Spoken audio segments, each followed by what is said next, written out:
Hey guys, today I'm going to tell you how to get 3D home screen on any iPhone. If you're using any iPhone and you want to get 3D home screen, so let's see how can you do that.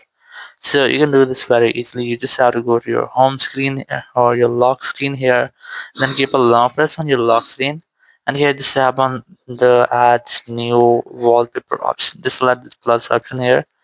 Now you have to select photos or photo shuffle. Let's say I want to select photos here, and I'm going to choose one of the photos here. I'm going to select this one. So once I select the photos, now in this section you will see a special effect option. You just have to enable this. And once you have enabled it, will be enabled. You just have to tap on the add option here in the top right, then tap on set as wallpaper pair. So it will be successfully setted. So in this way you can easily get 3D wallpaper in your iPhone. So it will take some time or a few minutes to loading it on your home screen, but you can easily get into your lock screen here.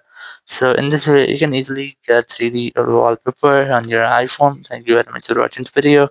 Until next video, bye bye.